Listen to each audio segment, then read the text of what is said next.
court admits final results in Labour Party Obi's petition. The Labour Party and its presidential candidate Peter Obi tendered in evidence on Wednesday the final results for the 36 states of the Federation and the Federal Capital Territory. The national document known as Form EC8D-A was tendered by Paul Ananaba, a senior advocate of Nigeria, on behalf of the party and Obi as part of the evidence in support of the petition protesting the outcome of the February 25 elections at the Presidential Election Petition Court. The Labour Party and its candidate, Peter Obi, are challenging the conduct of the presidential election in which Asiwaju Bola Ahmed Tinubu of the All Progressive Congress was declared the winner by the Independent National Electoral Commission (INEC). The first to fourth respondents in the suit are INEC, Tinubu, the Vice President Kashim Shettima, and the APC. The respondents, through their legal representatives on Wednesday, all agreed to the presentation of the national results for all the states and the Federal Capital Territory. Following no objection from the respondents, the five-man panel of the PEPC, headed by Justice Haruna Samani, admitted the national documents as evidence in the petition by Obi.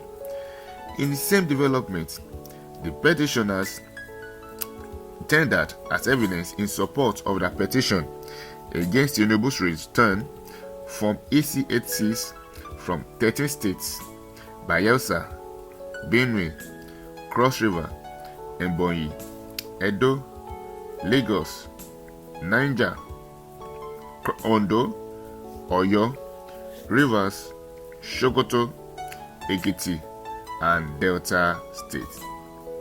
The Form EC8C is used for collecting election results at the local government level. The results recorded at what levels are entered into this form, but the respondents, through their counsel, all objected to the admissibility of the Form EC86.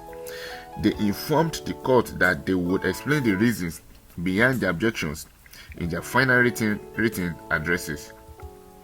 However, the court admitted the forms in evidence and marked them as exhibits.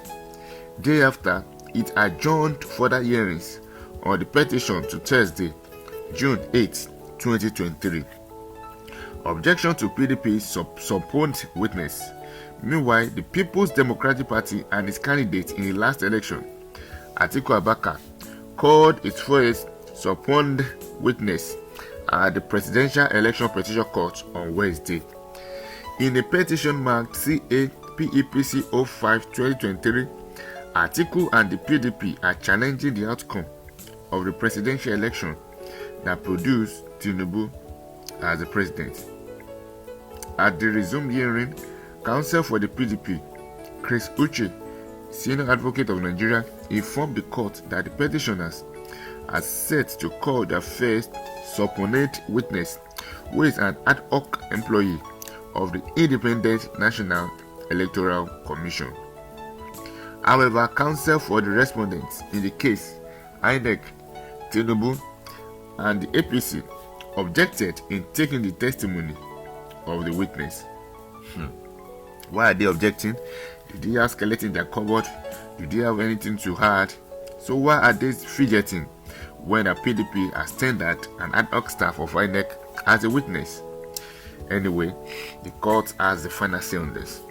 As soon as the witness entered the witness box, and barely before he could take his oath, counsel to INEC, A.B. Mahmood, senior advocate of Nigeria, rose in objection to the bearing of the witness. He informed the court that he was only served this morning with the statement of the witness, and as such would have to study the statement to enable him to carry out a thorough cross-examination. Similarly, Tinubu's lawyer Akin Olujimi, senior advocate of Nigeria, and APC's lawyer Lateef Fagbemi, also a senior advocate of Nigeria, shared the same view and opposed the move by the petitioners. Responding, Uche argued that there was nothing strange in the statement of the witness to warrant an adjournment.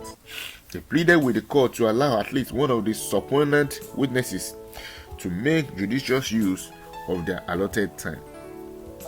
The chairman of the 5-man panel of PAPC, Justice Samani, proposed to stand down the trial for 30 minutes to enable respondents to look at the documents and thereby cross-examine the first supponent witness. INEC counsel, however, insisted that the witness cannot be taken on Wednesday because the witness is said to be an ad hoc staff of the commission, and as such, he would have to go and look at INEC's records to enable him to prepare properly. Following the respondent's assertions, Uche urged the court to adjourn till tomorrow, June 8th, for the calling of the 3 supponent witnesses. Earlier, the PDP and Atiku called their 11th witness, the PDP chairman Anambra Ndubuisi Nwobu, to testify before the court. The witness told the court during cross-examination by counsel for APC, Lateef Fagbemi, a senior advocate of Nigeria, that the results were disputed at the lower levels before they arrived at the state level. He added that they collected the results because they didn't have any other alternative. When asked if he put that in his witness statement on oath, he said it was not possible to write down everything that happened in the statement. The court will also continue the hearing in the PDP and Atiku's petition on Thursday, June 8, 2023. What baffles me is that the counsel to President Asiwaju Bola Ahmed Tinubu, Kashim Shettima, APC and INEC stopped the witness, the ad hoc staff produced by Labour Party, from speaking. They said they were not prepared. Are they not men of the law? Are they not lawyers? Sometimes all these our lawyers, all these our law firms, and even all these our judges, they do funny things. All these our counsel, sometimes they don't know that they have to be up and doing. I believe this is just a joke. Fine, he's called an ad hoc staff of INEC and is a witness. So what are they not prepared? Is it to defend what he's about to say? I think the court shouldn't have allowed that, although the court has postponed till today at the 8th of June 2023. I'll see what the court has to say. But if the court keeps on adjourning this case and the court keeps listening to INEC, the Council of the President, Asiwaju Bola Ahmed Tinubu, Kashim Shettima, and APC, we see that there won't really be any progress in this, in the tribunal and in the rule of law.